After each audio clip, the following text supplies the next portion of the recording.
On a day of changes in Manchester, there were aplenty. England ran into a far pedigreed and far more capable batting lineup for a change. Anderson and Stuart Broad on an overcast English morning failed to make a mark for a change. But against the rule of the day, the one man who did not change was the ever-growing, the ever-sublime Babar Azam. This is how the first day of the first test between England and Pakistan played out. Pakistan's solid start. Archer draws first blood, but Babar Azam stands tall.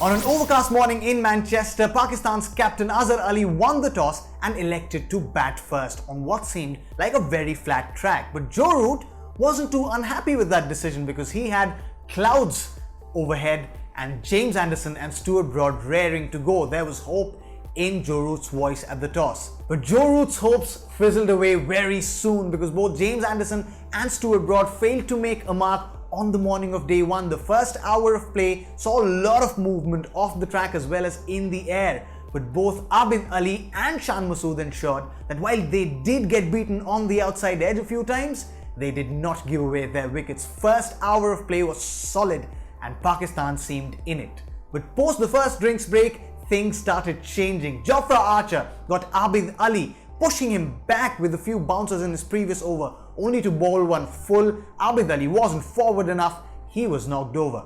Azhar Ali, captain in at number 3, was gone soon too. Chris Wokes extending Azhar Ali's poor run outside of Asia in test matches. But then outwalked at number 4, one man who seemed to calm everything down, Babar Azam. His presence out there was so reassuring that you could see Shan Masood coming into his own elements, the two stitching together a crucial stand. Post-lunch, Babar Azam did not back out of a fight.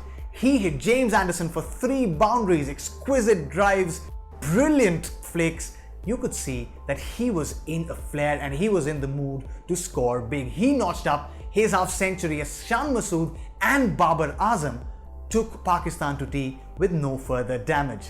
On the other side of tea, light did not permit any pace bowling and a little spin from Dom Bess and Joe Root saw both Babar Azam and Shan Masood make merry. Babar Azam in particular picking every opportunity to score and hitting big. By the time Baglight stopped play at the end of day 1, things seemed in Pakistan's control in entirety as England seemed to be reeling. Day 1 of the first test saw just a handful of overs being bowled, but it showed England what is in store for them for the rest of the series.